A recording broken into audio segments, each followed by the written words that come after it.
Physics केडीजी channel में आप सभी लोगों का स्वागत है। जैसा कि कक्षा 12 भौतिक विज्ञान यूपी बोर्ड छात्रों के लिए अनसॉल्व्ड की सीरीज शुरू किए थे, जिसमें 2023 के 6 अनसॉल्व्ड कंप्लीट हो गए थे और 7वें अनसॉल्व्ड के 2 पार्ट कंप्लीट हो चुके थे। आज ये 2023 346 बी बाई यानी 7वें सेट का लास्ट पार्ट है। जाकर इस पार्ट को कंप्लीट करने के बाद 2025 अनसॉल्व्ड के सॉल्यूशन स्टार्ट करेंगे। तो देखते हैं इसको। प्रश्न संख्या 5 तक कंप्लीट हो गए थे। ये प्रश्न संख्या 6 से स्टार्ट करते हैं। प्रश्न संख्या 6 दिया गया है, स्पष्ट कीजिए क्यों हल्के नाभिक आपस में जुड़कर एक बड़ा नाभिक बनाते हैं। सबसे पहले तो ये बताना है, जैसे नाभिकीय संलयन अभिक्रिया होती है तो नाभिकीय संलयन में क्या होता है, हल्के नाभिक जुड़कर क्या करते हैं, बड़ा नाभिक बनाते हैं। तो पूछा गया आखिर क्यों बनाते हैं। नंबर 1 तो ये चीज होगी। आगे, एक भारी नाभिक 2 हल्के नाभिकों में टूटता है, यानी एक बड़ा नाभिक जो होता है जैसे नाभिकीय विखंडन में होता है, हल्के नाभिकों टूटता है तो क्यों टूटता है ये बताना है। आगे देखते हैं, नाभिकीय विखंडन तथा नाभिकीय संलयन दोनों घटनाओं में ऊर्जा निकलती है, यानी नाभिकीय विखंडन में भी ऊर्जा मुक्त होती है और नाभिकीय संलयन में भी ऊर्जा निकलती है, उसको एक्सप्लेन करना है।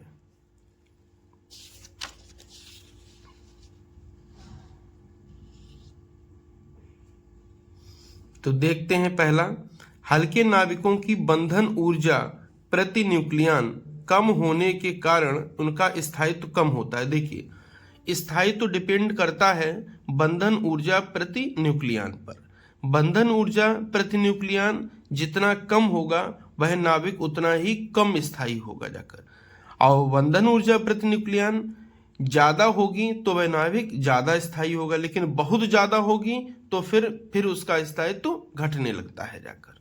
देखते हैं, हल्के नाभिकों की बंधन ऊर्जा प्रति न्यूक्लियन कम होने के कारण इनका स्थायित्व कम होता है, अतः ये अपने स्थायित्व को बढ़ाने के लिए आपस में जुड़कर बड़े नाभिक का निर्माण करते हैं।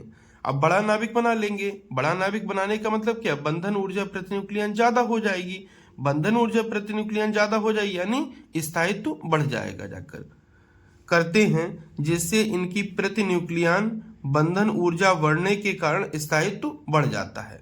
यानी स्थायित्व को बढ़ाने के लिए क्या करते हैं, हल्के नाभिक मिलकर भारी नाभिक बनाते हैं। स्थायित्व कैसे बढ़ता है, क्योंकि जब हल्के नाभिक से भारी नाभिक बनता है तो प्रतिन्यूक्लियन बंधन ऊर्जा बढ़ जाती है, और प्रतिन्यूक्लियन बंधन ऊर्जा ही उनके स्थायित्व की माप होती है।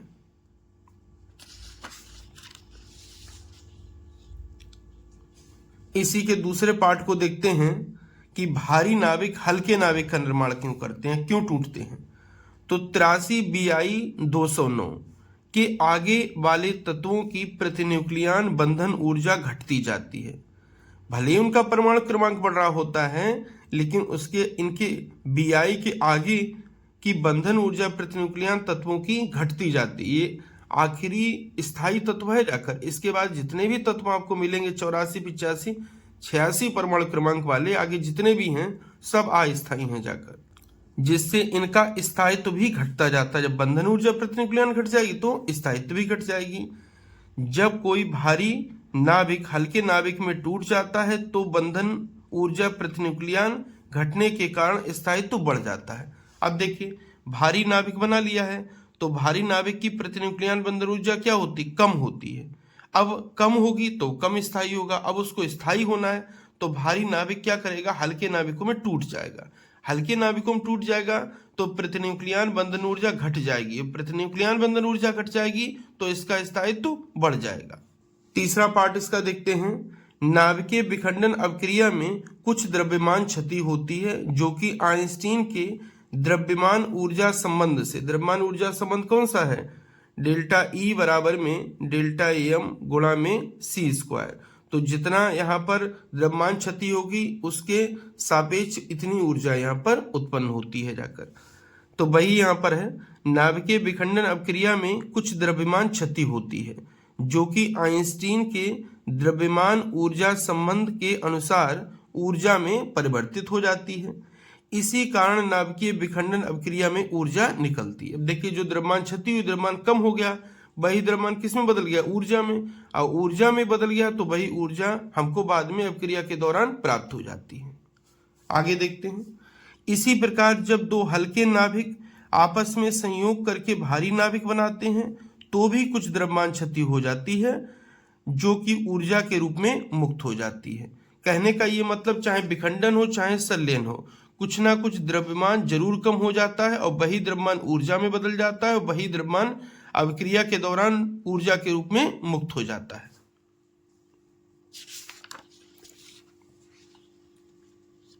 आगे देखते हैं।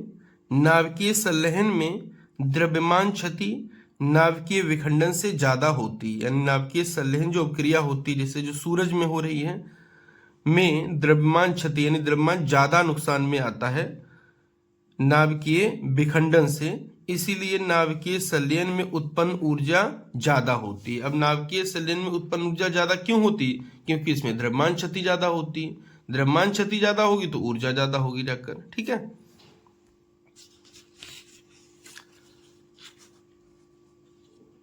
क्षय का खा वाला पार्ट समझते हैं। क्षय का खा वाला पार्ट समझते हैं।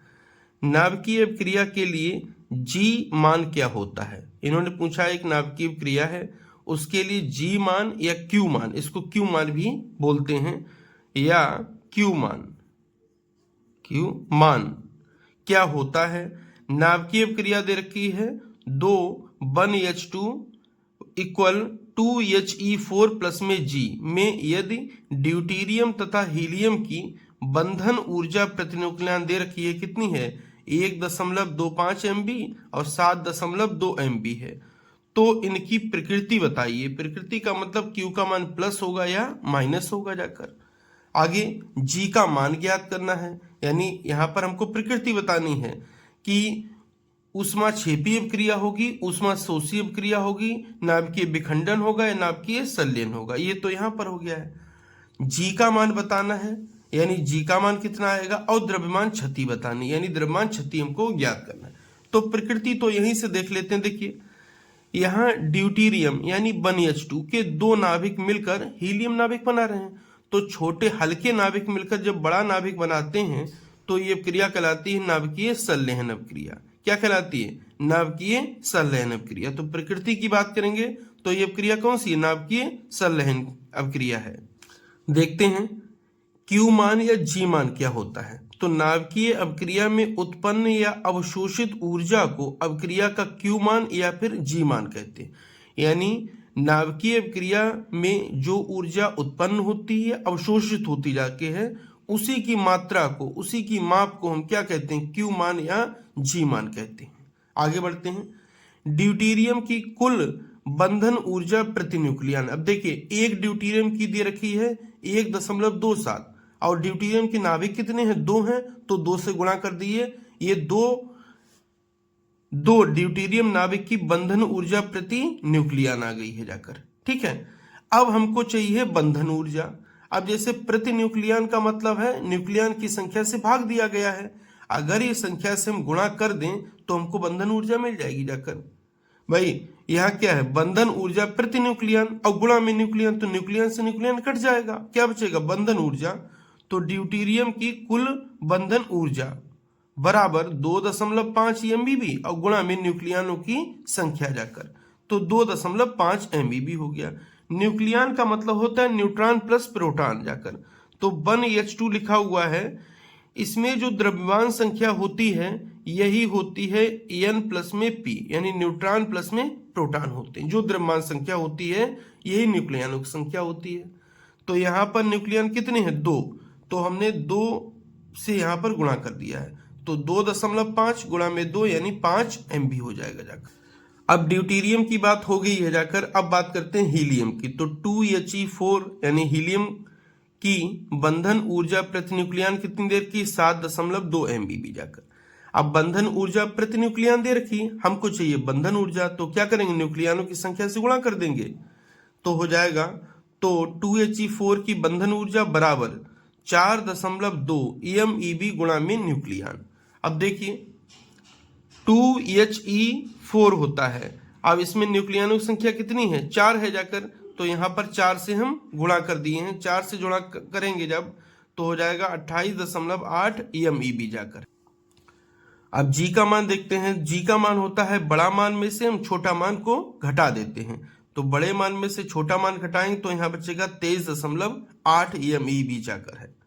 अब 23.8 eMeV है, ये भी किस में है, प्लस में है जाकर, तो जी का मान धनात्मक अगर होगा जाके तो ये ऊष्मा शोषी अभिक्रिया है। फिर ध्यान देखिए, ऊष्मा शोषी अभिक्रिया इसलिए है जाकर, पहले ऊष्मा कितनी थी, 5 eMe थी, पहले बंधन ऊर्जा कितनी थी, 5 eMeV थी, और बाद में बंधन ऊर्जा कितनी हो गई, 28.8 eMeV, यानी बीच में कुछ ना कुछ ऊर्जा दी होगी, तभी तो इतनी हो गई जाकर। जब ऊर्जा दी जाती है जाकर तो अभिक्रिया कहलाती है ऊष्मा शोषी अभिक्रिया होगी।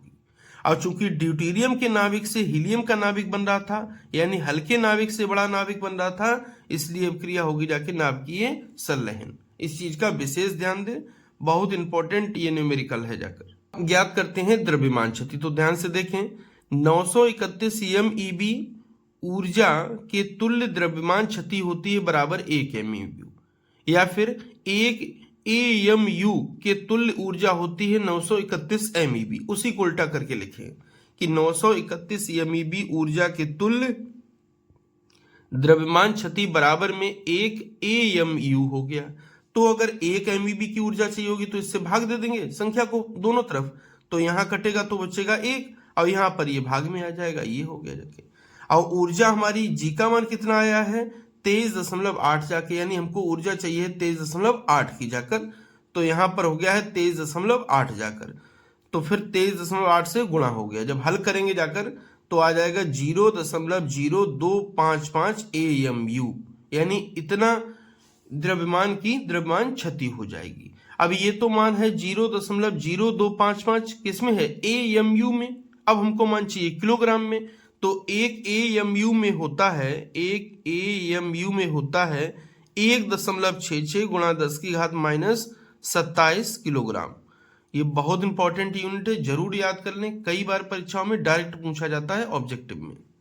तो द्रव्यमान क्षति बराबर क्या हो जाएगा, 0.0255 और गुणा में 1.66 गुणा 10⁻⁻27।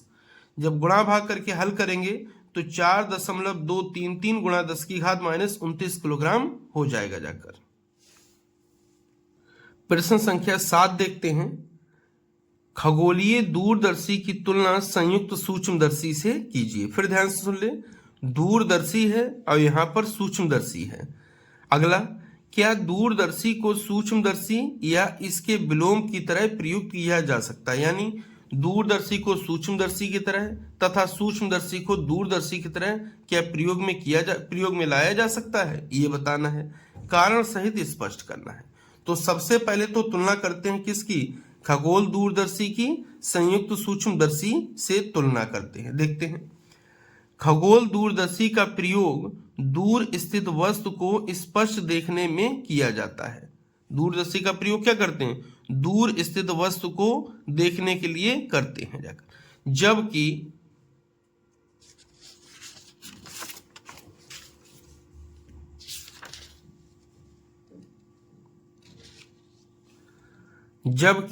संयुक्त सूक्ष्मदर्शी का प्रयोग सूक्ष्म वस्तु को बड़ा प्रतिबिंब बनाकर स्पष्ट देखने में किया जाता है। फिर ध्यान से सुने, पहला अंतर, खगोल दूरदर्शी का प्रयोग दूर स्थित वस्तु को देखने में किया जाता है, जबकि सूक्ष्मदर्शी का प्रयोग छोटी वस्तु को बड़ा प्रतिबिंब बनाकर स्पष्ट देखने में किया जाता है। ये पहला अंतर हो गया है, तुलनात्मक अंतर। दूसरा, खगोल दूरदर्शी में प्रयुक्त अभिदृश्यक लेंस की फोकस दूरी नेत्रिका लेंस से काफी अधिक होती है। क्यों? क्योंकि वस्तु बहुत दूर स्थित होती है, इसीलिए अभिदृश्यक लेंस की फोकस दूरी बहुत अधिक होती है। अभिदृश्यक लेंस किससे कहते हैं, जो दृश्य की ओर रहता है या जो वस्तु की ओर रहता है वो होता है अभिदृश्यक लेंस। जो आंख की तरफ रहता है उसको कहते हैं नेत्रिका लेंस। तो फिर ध्यान से देखें, खगोल दूरदर्शी में प्रयुक्त अभिदृश्यक लेंस की फोकस दूरी नेत्रिका से काफी अधिक होती है, जबकि संयुक्त सूक्ष्मदर्शी में अभिदृश्यक लेंस की फोकस दूरी नेत्रिका लेंस से काफी कम होती है। संयुक्त सूक्ष्मदर्शी में उल्टा इसलिए होता है क्योंकि जिस सूक्ष्म चीज को हम देख रहे होते हैं वो बिल्कुल निकट में ही स्थित होती है, और निकट में अगर पास में स्थित है तो अभिदृश्यक लेंस की फोकस दूरी हमको कम लेनी पड़ेगी। तो वही यहाँ पर है, संयुक्त सूक्ष्मदर्शी में अभिदृश्यक लेंस की फोकस दूरी नेत्रिका लेंस से कम होती है। नेक्स्ट देखते हैं, खगोल दूरदर्शी में अभिदृश्यक लेंस का द्वारक नेत्रिका लेंस से बड़ा होता है। देखिए, खगोल दूरदर्शी में अभिदृश्यक लेंस का द्वारक बड़ा होता है, किससे? नेत्रिका से। बड़ा इसलिए होता है क्योंकि वस्तु बहुत दूर होती है और वहां से ज्यादा प्रकाश जब तक अभिदृश्यक लेंस के अंदर नहीं आएगा तब तक वस्तु का स्पष्ट प्रतिबिंब प्राप्त नहीं होगा। तो वही है यहाँ पर, खगोल दूरदर्शी में अभिदृश्यक लेंस का द्वारक नेत्रिका लेंस से बड़ा होता है, जिससे ज्यादा प्रकाश आ सके, जिससे अधिक स्पष्ट प्रतिबिंब बनता है और वो वस्तु हमको बहुत स्पष्ट दिखाई देती है।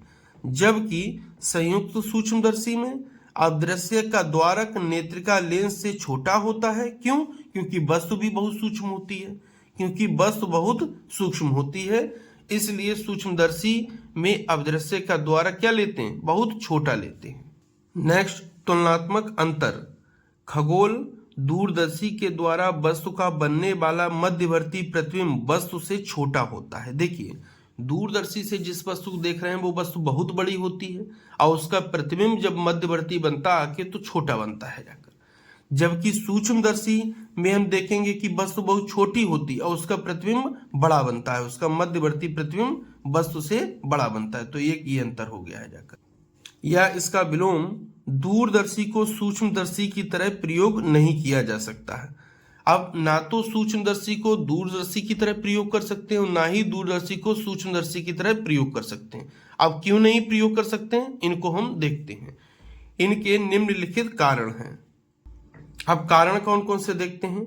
दोनों यंत्रों की बनावट अलग अलग होती है, यानी दोनों यंत्र इस तरह बने होते हैं कि एक दूसरे की जगह पर उनका प्रयोग नहीं कर सकते। नंबर 2 देखते हैं, खगोल दूरदर्शी में बड़ी फोकस दूरी का अभिदृश्यक प्रयोग किया जाता है क्योंकि वस्तु बहुत दूर होती है, जबकि सूक्ष्मदर्शी में कम फोकस दूरी का अभिदृश्यक प्रयोग किया जाता है क्योंकि वस्तु बहुत निकट होती है। एक तो ये अंतर हो गया है कि खगोल दूरदर्शी में बड़ी फोकस दूरी का अभिदृश्यक प्रयोग करते हैं और सूक्ष्मदर्शी में छोटी फोकस दूरी का अभिदर्शक प्रयोग करते हैं, जिससे एक दूसरे की जगह पर चेंज नहीं किया जा सकता है।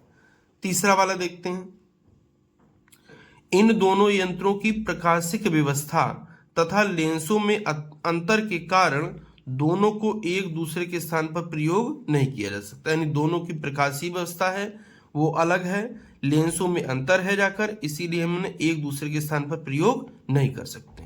मोस्ट इंपॉर्टेंट है, जरूर तैयार कर लें।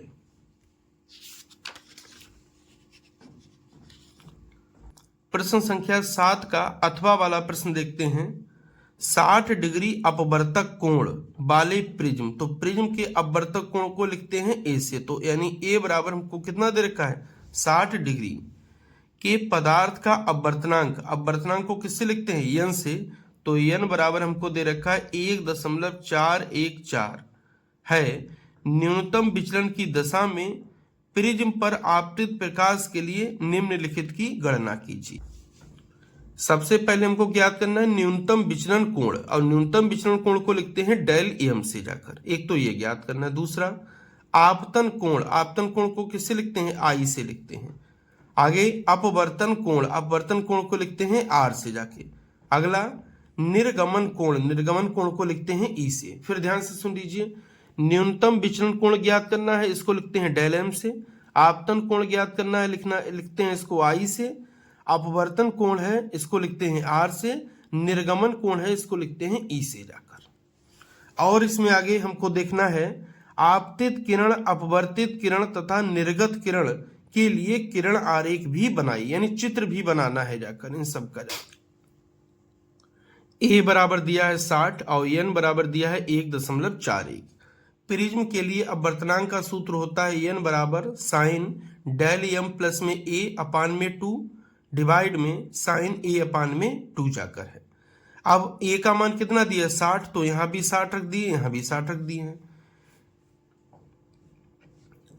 अब ये वाला टर्म तो ऐसा ही रहा, यहाँ 60/2 यानी कितना हो जाएगा 30, तो ये साइन 30 हो गया है जाकर, बराबर लगाए हैं। ऊपर वाला टर्म सेम ऐसे ही चल रहा है, साइन डेल एम प्लस में 60 डिवाइडेड बाई 2 जाकर है, साइन 30 है, साइन 30 का मान कितना होता है 1/2, यहाँ पर रख दिए हैं। अब वर्तनांक एन दिया है 1.414 बराबर, यहाँ पर ऐसा ही लिख दिए हैं। अब 1.414 ये मान होता है √2 का, तो इसकी जगह पर √2 लिख दिए हैं। यहाँ पर ये चीज भाग में अगर इधर लाएंगे तो किस में हो जाएगी, गुणा में, तो गुणा में हो गया है 1/2 जाकर, बराबर में साइन डेल एम प्लस में 60 डिवाइड में 2 हो जाएगा। अब यहां से जब इसको काटेंगे जाकर तो इस पर √ लग जाएगा, तो हो जाएगा 1/√2 बराबर में साइन हो जाएगा ये डेल एम प्लस में 60 डिवाइड में 2 जाकर है 1/√2, ये मान होता है साइन 45 का, तो साइन 45 लिख लिए। यहां पर चल रहा था साइन का, यही टर्म रखे हैं। आगे चल के साइन और साइन को छोड़ सकते हैं क्योंकि इधर भी साइन है इधर भी साइन है।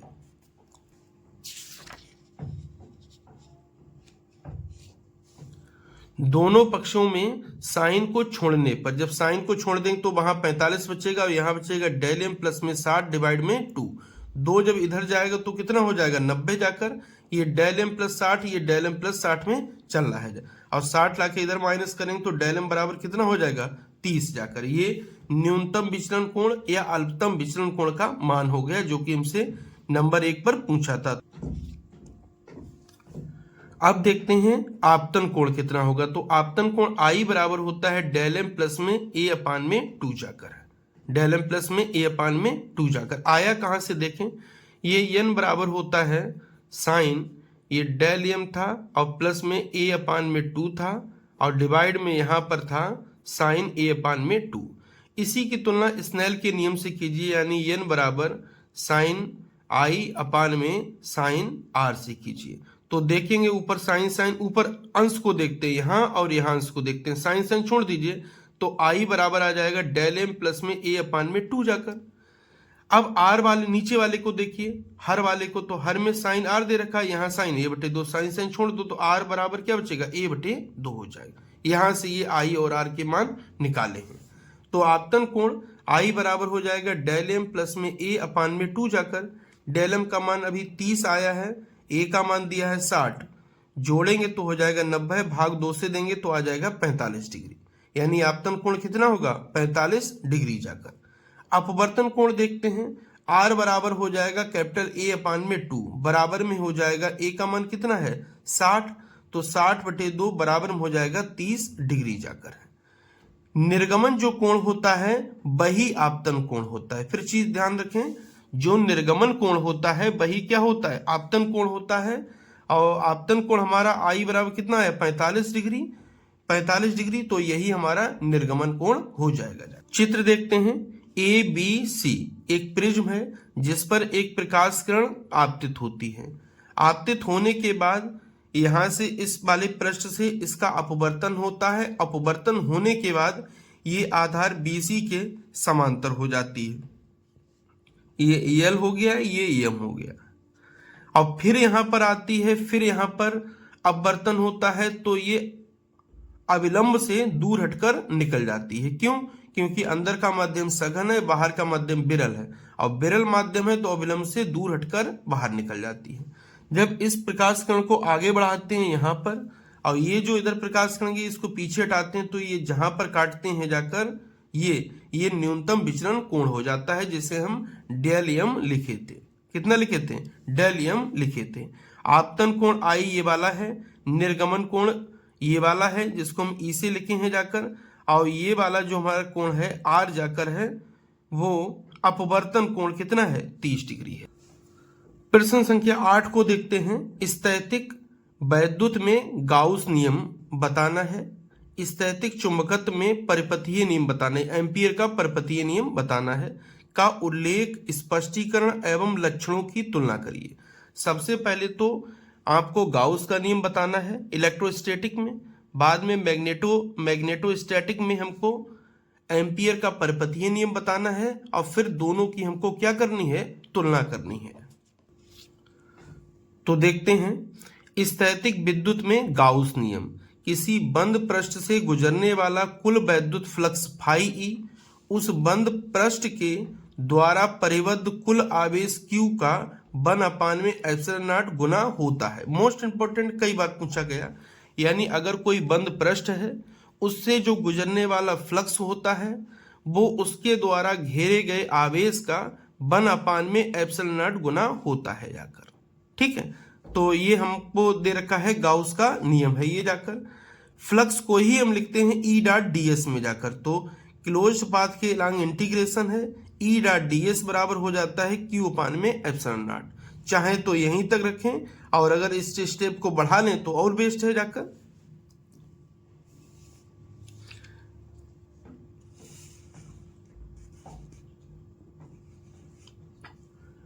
अब फाई ई क्या है? ई का मतलब होता है इलेक्ट्रोस्टैटिक, यानी इलेक्ट्रिक फील्ड से संबंधित फ्लक्स है जाकर। बंद पृष्ठ के सापेक्ष समाकलन है। ई वेक्टर विद्युत क्षेत्र की तीव्रता है। डीएस वेक्टर क्या है? क्षेत्रफल सदिश, जो कि क्षेत्रफल के लंबवत होता है। तो यही यहां पर है, ई वैद्युत क्षेत्र है, डीएस वेक्टर क्षेत्रफल सदिश है। यह कूलाम के नियम के समतुल्य है। फिर ध्यान से रखें, गाउस का प्रमेय कूलाम के नियम के समतुल्य होता है। क्यों समतुल्य होता है? देखिए, ई ऐसा ही रहेगा, डीएस का मतलब होता है क्षेत्रफल, डीएस का मतलब क्षेत्र। अगर कोई वृत्तीय पथ है जाकर, लूप है जैसे, तो लूप का जो पृष्ठीय क्षेत्रफल होगा वो कितना हो जाएगा? 4πr², अगर r त्रिज्या है। और यहां पर क्या है? Q/ε0 जाकर। अब मान हमको ई का चाहिए है, तो ये सब कहां चला जाएगा? नीचे। तो ये यहां पर जब नीचे चला जाएगा तो बचेगा 1/, में आ जाएगा 4πε0 और यहां पर बचेगा Q/r² जाकर। अब E बराबर होता है F/Q0, बराबर क्या हो जाएगा? 1/, 4πε0 और ये हो जाएगा Q/r²। Q0 भाग में इधर किस में चला जाएगा? गुणा में। तो F बराबर क्या हो जाएगा? 1/, 4πε0 और यहाँ पर Q0 में क्या हो जाएगा? r² जाकर। Q0 में क्या हो जाएगा? r²। अब यही कूलाम का नियम है जाकर, तो इसलिए मोस्ट इंपॉर्टेंट है, याद रखें बहुत। आगे देखते हैं लक्षण। यह नियम केवल बंद पृष्ठ के लिए ही मान्य होगा। जैसे किरचॉफ का नियम हम लोग पढ़े थे, वो भी बंद पास के लिए मान्य था, वैसे ही बंद पृष्ठ के लिए मान्य कौन सा होगा? गाउस का नियम होगा जाके। जब तक आवेश पृष्ठ बंद पृष्ठ के अंदर नहीं होगा तब तक गाउस का नियम लागू नहीं होगा। आगे, इस नियम में वैद्युत फ्लक्स बंद पृष्ठ में स्थित आवेशों पर निर्भर करता है, यानी फ्लक्स फाई किस पर डिपेंड करेगा? आवेश Q पर। लेकिन कौन सा Q आवेश होगा? जो उस बंद पृष्ठ के अंदर होगा, बाहर वाले आवेशों पर निर्भर नहीं करता है। यह नियम वैद्युत बल रेखाओं के निरंतर न होने के गुण को दर्शाता है। अब अंदर कोई प्लस Q आवेश ही है जाके, तो वहां से बल रेखाएं निकल रही होंगी, आ थोड़ा ना रही होंगी जाके, तो वही निरंतर ना होने के गुण को दर्शाता है जाकर। स्थैतिक चुंबकत्व में एम्पियर का परिपथीय नियम, यानी परिपथीय नियम को देखते हैं, वो भी बंद लूप के लिए है। किसी बंद लूप के चारों ओर चुंबकीय क्षेत्र B का रेखीय समाकलन, वहां पर क्षेत्रीय समाकलन था, यहां पर क्या है? रेखीय समाकलन। उस लूप से गुजरने वाली कुल धारा का μ0 गुना होता है जाकर।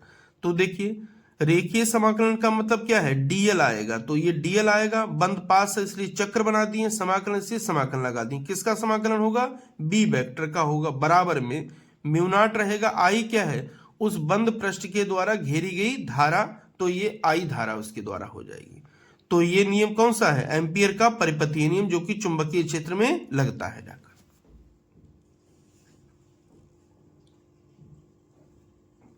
देखते हैं, यह नियम बंद लूप के लिए ही मान्य है, तो ये चीज ध्यान रखें। लक्षण देखते हैं नंबर 1, यह नियम बंद लूप के लिए ही मान्य है। फिर देखिए, वहां भी बंद लूप के लिए मान्य था, ये भी बंद लूप के लिए मान्य है। तो ये याद रखें कि गॉस का नियम, एम्पियर का परिपथीय नियम, ये बंद लूप या बंद पृष्ठ के लिए ही मान्य होते हैं। आगे, समाकलन केवल लूप से गुजरने वाली धाराओं पर निर्भर करता है, यानी लूप के बाहर जो धारा बह रही उस पर निर्भर नहीं करेगा, अंदर पे ही निर्भर करेगा। जैसे वहां पर अंदर जो आवेश था उस पर निर्भर कर रहा था गाउस के नियम में, और जबकि एम्पियर पर्पतीय नियम में क्या है, धारा पर निर्भर करेगा। कौन सी धारा होगी, जो लूप में प्रवाहित हो रही, लूप के बाहर की बात नहीं होगी। जाकर आगे, यह चुंबकीय क्षेत्र रेखाओं के बंद होने के गुण को दर्शाता है। ये बताता है कि चुंबकीय बल रेखाएं बंद वक्र बनाती हैं। अब बंद वक्र इसलिए बनाती हैं क्योंकि ये बंद लूप के लिए ही, बंद वक्र के लिए ही ये लागू होता है, इसलिए बताता है कि चुंबकीय बल रेखाएं बंद लूप बनाती हैं। अब देखते हैं तुलना किसमें, गाउस नियम में और परिपथीय नियम। तो गाउस नियम वैद्युत क्षेत्र E, परिपथीय नियम चुंबकीय क्षेत्र B में लागू होता है। नंबर 1 तो ये याद रखें, ठीक है। गाउस का नियम कहाँ लगता है, वैद्युत क्षेत्र में लगता है, और एम्पियर का परिपथीय नियम कहाँ लगता है, चुंबकीय क्षेत्र में लगता है। नंबर 1 अंतर ये हो गया। गाउस नियम में बंद पृष्ठ का क्षेत्रीय समाकलन होता है, जबकि परिपथीय नियम में बंद पृष्ठ का रेखीय समाकलन होता है, जो कि अभी बताए थे। दूसरा अंतर ये हो गया है।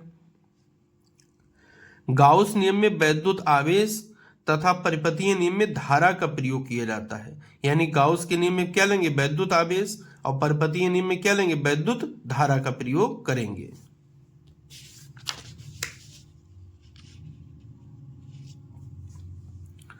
गाउस नियम वैद्युत एकल ध्रुव के अस्तित्व को सिद्ध करता है, यानी गाउस का नियम बताता है अगर कोई एकल आवेश होगा, एकल ध्रुव का आवेश का मतलब क्या है, तो प्लस में क्यू हो या तो माइनस क्यू में हो, तब भी गाउस का नियम वहां पर लग जाएगा। लग जाने का मतलब क्या है कि एकल ध्रुव का अस्तित्व है, यानी केवल अगर हम प्लस क्यू आवेश की बात करें तब भी उसका अस्तित्व है, माइनस क्यू आवेश की केवल बात करें तब भी उसका अस्तित्व है। जाकर ऐसा जरूरी नहीं कि प्लस और माइनस दोनों वहां पर हो। जाकर अगर प्लस होगा तब भी गाउस का नियम लग जाएगा, यानी बताता है गाउस का नियम बताता है कि एकल ध्रुव का आवेश संभव है, चाहे वो प्लस में हो चाहे वो माइनस में हो। जबकि परिपथीय नियम ये दर्शाता है कि मोनोपोल का मतलब क्या है, या तो यन हो या तो यस हो, चुंबकीय एकल ध्रुव का अस्तित्व नहीं है। जबकि गाउस नियम ये बताता है कि अगर कोई चुंबक है तो उसमें उत्तरी और दक्षिणी ध्रुव दोनों होंगे। अगर हम कहें केवल उत्तरी ध्रुव है, केवल दक्षिणी ध्रुव है, तो इस चीज की पुष्टि नहीं करता है कौन, परिपथीय नियम। यानी परिपथीय नियम ये बताता है कि मोनोपोल यानी केवल नॉर्थ या केवल साउथ का एग्जिस्टेंस नहीं है, एग्जिस्टेंस है तो दोनों का है, यानी अगर नॉर्थ है तो साउथ भी होगा और साउथ है तो नॉर्थ पोल भी होगा। मोनोपोल का कोई भी कॉन्सेप्ट नहीं है किसमें, एम्पियर के परिपथीय नियम में। अथवा वाला क्वेश्चन देखते हैं 8 का, एक आवेशित गतिशील कण के पथ की प्रकृति को लिखिए। मोस्ट इंपॉर्टेंट है, 1 नंबर में भी खूब पूछा जाता है। जब यह वैद्युत क्षेत्र के अनुदिश गति करेगा तब इसका पथ कैसे होगा, वैद्युत क्षेत्र के लंबवत गति करेगा तब इसका पथ कैसा होगा, चुंबकीय क्षेत्र के लंबवत गति करेगा तब कैसा होगा, चुंबकीय क्षेत्र के अनुदिश गति करेगा तब इसका पथ कैसा होगा।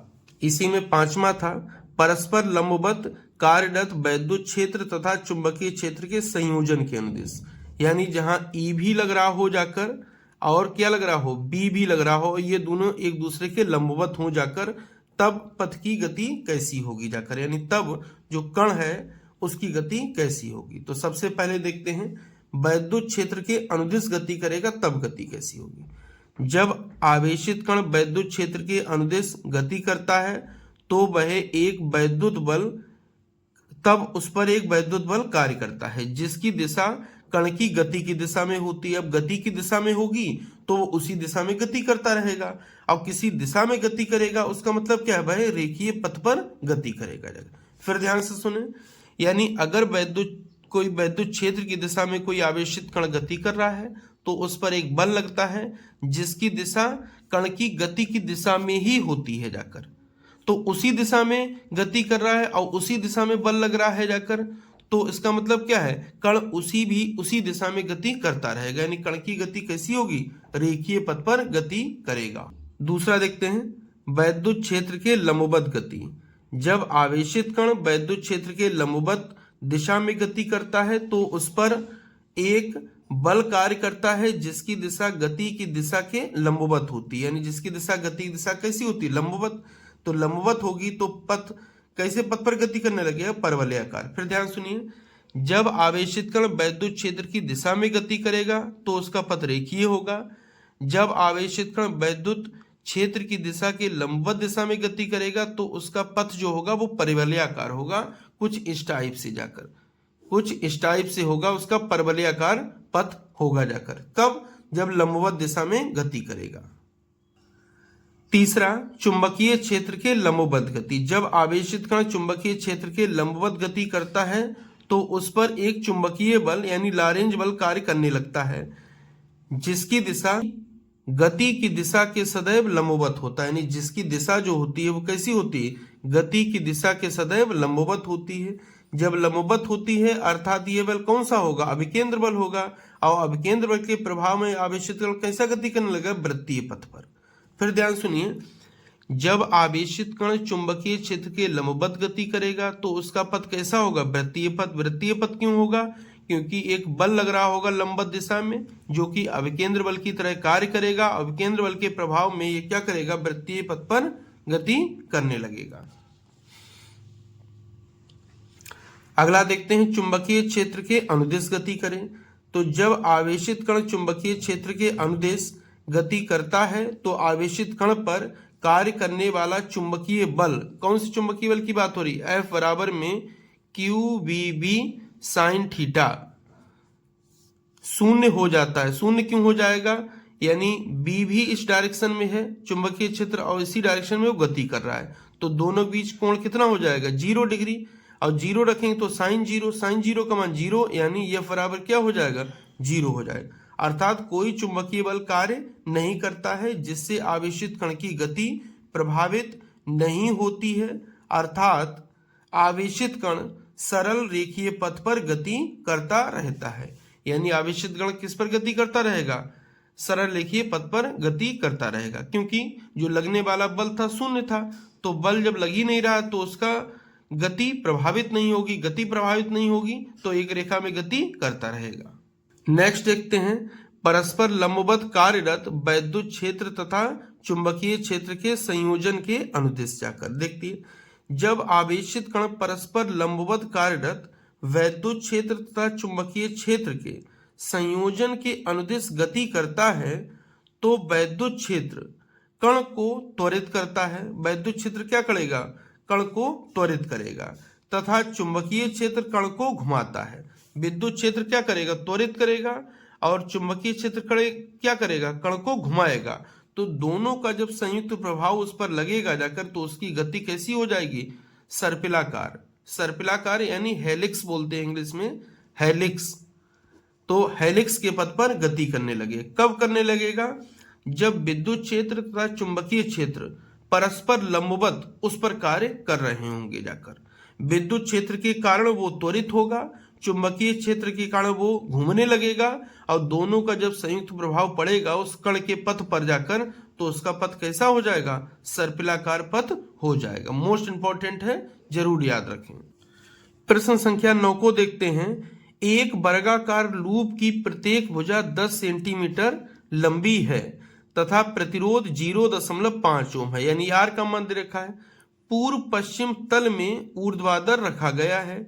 0.01 टेस्ला के एक समान चुंबकीय फ्लक्स घनत्व, चुंबकीय फ्लक्स घनत्व या चुंबकीय क्षेत्र की तीव्रता एक ही बात होती है, को उत्तर पूर्व दिशा में तल के आर पार स्थापित किया गया है। ठीक है, चुंबकीय क्षेत्र को एक समान दर से 0.7 सेकंड में घटाकर 0 तक लाया जाता है। तो निम्नलिखित की गणना कीजिए। नंबर 1, प्रारंभिक तथा अंतिम फ्लक्स। दूसरा, प्रेरित विद्युत वाहक बल।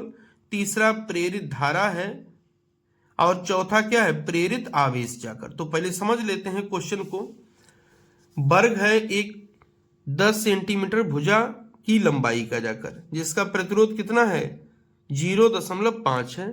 पूर्व पश्चिम तल में ऊर्ध्वाधर रखा गया है। ठीक है, 0.01 टेस्ला यानी बी का मान दिया है कि एक समान चुंबकीय फ्लक्स घनत्व को उत्तर पूर्व दिशा में तल के आर पर स्थापित किया गया है। चुंबकीय क्षेत्र को एक समान दर से 0.7 सेकंड में घटाकर 0 तक लाया जाता है। फिर ध्यान सुनिए, पहले चुंबकीय क्षेत्र कितना था 0.01, अब बाद में चुंबकीय क्षेत्र कितना हो गया है 0 हो गया है।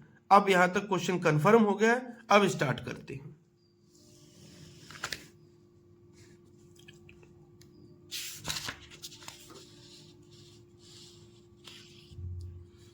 देखिए, वर्ग की भुजा बराबर 10 सेंटीमीटर, इसको मीटर में बदल लिए तो 10 की घात -2 से गुणा कर दीजिए।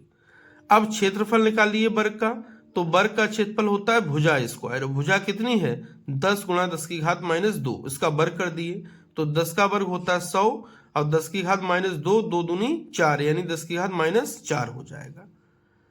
आर बराबर कितना रखा है 0.5 ओम। B1 बराबर 0.01 टेस्ला है।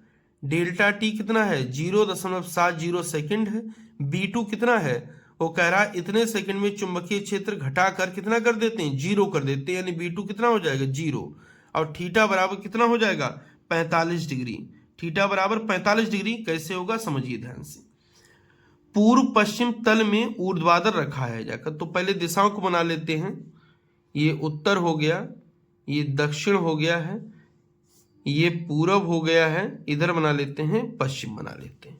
ठीक है, आप देखिए क्वेश्चन में है पूर्व पश्चिम तल में ऊर्ध्वाधर रखा गया है, यानी पूर्व और पश्चिम तल में हमने क्या रखा है उस लूप को रखा है, उस वर्गाकार लूप को रखा है। किसमें पूर्व पश्चिम दिशा में। आगे कह रहा है 0.01 टेस्ला के एक समान चुंबकीय फ्लक्स घनत्व को उत्तर पूर्व, उत्तर पूर्व का मतलब क्या है, अब ये इसकी डायरेक्शन की बात कर उत्तर पूर्व में रखा गया। अब ये उत्तर है, ये उत्तर है, ये पूर्व है, इनके बीच की बात कर रहा है, यानी इस वाले पर हमने रख दिया है इसको, ये वाली बात कर रहा है। तो अगर देखेंगे जाकर ये बी की दिशा है जाकर और ये ए वेक्टर की दिशा है, देखेंगे तो दोनों के बीच में कोण 45 डिग्री होगा जाकर, दोनों के बीच में कोण कितना होगा 45 डिग्री। फिर समझ लीजिए लूप को रखा है पूर्व पश्चिम दिशा में, जबकि चुंबकीय क्षेत्र किस दिशा में उत्तर पूर्व, यानी आधा उत्तर हो आधा पूर्व हो, तो पूरा यहाँ पर कोण कितना होता है 90 डिग्री। अब इनके बीच का अगर रास्ता देखेंगे तो क्या 45 डिग्री हो जाएगा, तो इस डायरेक्शन में चुंबकीय क्षेत्र है। अब बी वेक्टर और ए वेक्टर के बीच की दिशा कितनी हो जाएगी 45 अंश हो जाएगी। अगर मान लीजिए ए वेक्टर ये ए है जाकर, अगर इस पर हम क्षेत्रफल सदिश भी अगर खींच लें जाकर, तो यही तो ए वेक्टर होगा जाके तल के लंबवत, और तल के लंबवत इसके साथ जो कोण बनाएगा वही हमारा होता है थीटा। तो थीटा कितना हो जाएगा 45 डिग्री। थीटा कितना हो जाएगा 45 डिग्री, वही यहाँ पर 45 डिग्री लिया गया है। तो देखते हैं φ1 बराबर हो जाएगा B1 A cos theta. B1 कितना है 0.08, क्षेत्रफल आया 100 गुणा 10 की घात -4, थीटा कितना है 45, तो ये हो जाएगा cos 45। cos 45 का मान 1/√2 होता है, इसको जब गुणा कर लेंगे तो आ जाएगा 1/√2 गुणा 10 की घात -4 वेबर, यानी ये प्रारंभिक फ्लक्स होगा जाकर। बाद वाला फ्लक्स देखते हैं, यानी φ2 बराबर हो जाएगा B2 A cos theta. B2 क्या है बाद वाला चुंबकीय क्षेत्र, बाद में चुंबकीय क्षेत्र कितना कर दिया जाता है 0, तो ये कंप्लीटली 0 हो जाएगा। अगर फ्लक्स परिवर्तन निकालें तो डेल्टा फाई बराबर हो जाएगा φ2 माइनस का φ1। φ2 का मान 0 है, φ1 का मान ये लगा देंगे, तो डेल्टा फाई बराबर आ जाएगा -1/√2 गुणा 10 की घात -4 वेबर, यानी ये फ्लक्स में परिवर्तन होगा जाके कितने सेकंड में 0.7 सेकंड में। प्रथम नियम से देखते हैं, फैराडे के विद्युत चुंबकीय प्रेरण के प्रथम नियम से देखते हैं। तो प्रेरित विद्युत वाहक बल E बराबर हो जाएगा माइनस का डेल्टा फाई अपान में डेल्टा टी जाकर। डेल्टा फाई का मान ये है, डेल्टा टी का मान कितना है 0.7 है। जब हल करेंगे तो E का मान आ जाएगा 1.01 गुणा 10 की घात -4 वोल्ट जाकर। अब प्रेरित धारा निकालनी है, तो B बराबर क्या होता है IR, तो अगर I का मान निकालेंगे तो B अपान में क्या हो जाएगा R, यहाँ पर B की जगह क्या चलेगा E और R, ये R रहेगा, मान लगा देंगे तो मान हो जाएगा 2.02 गुणा 10 की घात -4 एम्पियर जाकर। प्रेरित आवेश चाहिए तो Q बराबर होता है आई टी, तो Q बराबर हो जाएगा I इंटू में डेल्टा टी। I का मान अभी ज्ञात किए, ये लगा दिए, डेल्टा टी कितना 0.7 है, गुणा करेंगे तो Q बराबर 1.414 गुणा 10⁻⁻⁴ कूलाम आएगा जाकर। यही आंसर है इसका। 9 का अथवा वाला क्वेश्चन देखते हैं। अनंत लंबाई के समांतर धारावाही सीधे तारों के बीच लगने वाले बल का सूत्र स्थापित कीजिए। यानी दो धारावाही चालक तार हैं, एक दूसरे के समांतर रखें तो उनके बीच जो बल लग रहा होगा उसका सूत्र ज्ञात करना है। स्पष्ट कीजिए कब और क्यों धारावाही चालकों के बीच लगने वाला बल आकर्षण और प्रतिकर्षण होगा। यानी ये भी बताना है कब वो धारावाही चालक तार जो कि एक दूसरे के समांतर रखें एक दूसरे को आकर्षित करेंगे और कब एक दूसरे को प्रतिकर्षित करेंगे। तो देखते हैं, माना दो सीधे व समांतर तार PQ और RS निर्वात या वायु में पास पास रखे हैं। तार PQ तथा RS कागज के तल में हैं तथा इनमें क्रमशः I1 I2 एम्पियर की धाराएं प्रवाहित हो रही हैं और इनके बीच की दूरी कितनी है, R है। देखिए ये पहली कंडीशन मान लीजिए PQ है, ये RS है जाकर, ऐसी दूसरी कंडीशन में PQ है RS है जाकर। यहाँ दोनों तारों के बीच की दूरी स्मॉल r, यहाँ दोनों तारों के बीच की दूरी स्मॉल r जाकर। यहाँ पर दोनों तारों में दिशाएं समान दिशा में प्रभावित हो रही है, यानी जहाँ I1 उसी दिशा में I2 भी है। इस दूसरी वाले में देखते हैं कि ये जो धारा की दिशा पहले वाले में ऊपर की तरफ माने हैं और दूसरे में क्या हो गई है, नीचे की तरफ माने हैं। यानी दूसरे वाली कंडीशन में तारों की विपरीत दिशा माने हैं जाकर। अब करेंगे क्या, सबसे पहले हम इस वाले तार में जो धारा I1 प्रवाहित हो रही है जाकर, तो इसमें जब धारा प्रवाहित हो रही है तो इसमें कुछ ना कुछ चुंबकीय क्षेत्र होगा, तो वही इस तार के कारण जितना चुंबकीय क्षेत्र उत्पन्न होगा उसको ज्ञात करेंगे। तो देखिए PQ की धारा के कारण RS के किसी बिंदु पर उत्पन्न चुंबकीय क्षेत्र, यानी ये वाला तार, पहला वाला तार जो PQ है, ये कितना चुंबकीय क्षेत्र उत्पन्न करेगा।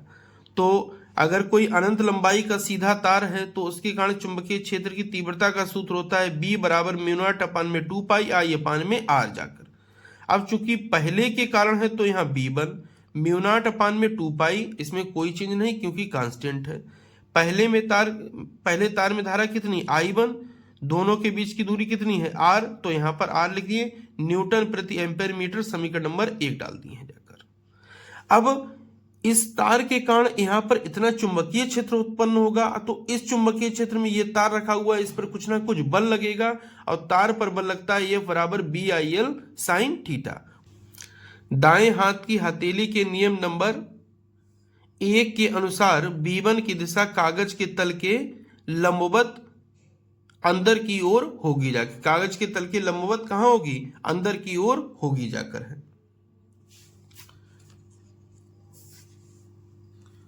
कागज के तल के लंबवत अंदर की ओर होगी जाके। फिर ध्यान से एक नियम होता है, ये रहता है उसकी तरफ जिधर धारा होती है, ये उंगलियां उस तरफ रहती हैं जिधर वो बिंदु रखा होता है, तो ये हथेली जिधर जाती है जाकर वही हमारे क्या होगी, चुंबकीय क्षेत्र की दिशा हो जाती है।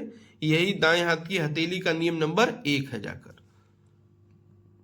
B1 के कारण RS की यल लंबाई पर लगने वाला बल, तो F बराबर क्या हो जाएगा, BIL साइन थीटा होता है, तो पहला B की जगह B1 हो जाएगा। दूसरे तार में धारा कितनी I2, लंबाई कितनी L है और दोनों के बीच कोण कितना है 90 डिग्री, क्योंकि चुंबकीय क्षेत्र या तो अंदर है या तो बाहर है। तो तार है ऐसा और यह अंदर की ओर है जाके, तो 90 डिग्री दोनों के बीच में कोण हो जाएगा जाकर। तो यहाँ पे कोण ले लिए हैं 90 डिग्री जाकर।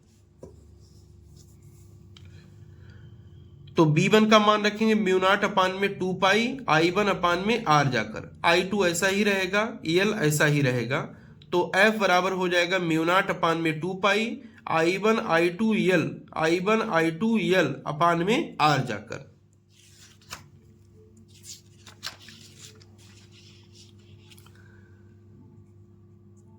आप देखते हैं प्रति एकांक लंबाई पर बल। जब प्रति एकांक लंबाई पर बल निकालेंगे तो लंबाई से देंगे भाग, यहाँ भाग देंगे तो L आ जाएगा, यहाँ भाग देंगे तो L से L कट जाएगा, तो बचेगा μ0/2 पाई I1I2/r। अब बल की दिशा फ्लेमिंग के बाएं हाथ के नियम से होगी जाकर। फ्लेमिंग के बाएं हाथ का नियम याद रखें, बा से बायां होता है, बा से बल होता है। यानी बल की दिशा में कौन बताएगा? बाएं हाथ का नियम, वो भी किसके? फ्लेमिंग के बाएं हाथ का नियम। जब दोनों तारों में धारा की दिशा समान होती है तो दोनों पर बल एक दूसरे की ओर दिष्ट होता है, अर्थात वे एक दूसरे को आकर्षित करते हैं। देखते हैं एक बार फिर से। देखिए, दोनों में जब दिशाएं समान दिशा में धारा प्रवाहित हो रही थी तो बल एक दूसरे की तरफ लग रहा था, यानी एक दूसरे को आकर्षित कर रहे थे। इसमें देखेंगे दोनों में विपरीत दिशा में धाराएं प्रवाहित हो रही, तो विपरीत दिशा में धारा प्रवाहित होने का मतलब क्या है? दोनों एक दूसरे से बाहर की ओर दोनों पर बल रहा है, बाहर की ओर बल लग रहा है, यानी एक दूसरे को क्या कर रहे हैं? प्रतिकर्षित कर रहे हैं। तो अगर समान दिशा में धारा प्रवाहित होगी तो आकर्षित करते हैं, विपरीत दिशा में धारा प्रवाहित होती है तब प्रतिकर्षित करते हैं। वही यहाँ पर है, जब दोनों तारों में विपरीत दिशा में धारा प्रवाहित होती है तो उन पर बल विपरीत दिशा में कार्य करने लगता है, यानी दोनों एक दूसरे को प्रतिकर्षित करते हैं। इसी के साथ 2023 के सभी अनसॉल्व्ड कंप्लीट होते हैं। अब नेक्स्ट वीडियो 2025 के अनसॉल्व्ड से शुरू होगी। 7 सेट कराने के बाद फिर 2024 के 7 सेट कंप्लीट कराएंगे। धन्यवाद, जुड़े रहिए, ज़्यादा से ज़्यादा सपोर्ट करिए।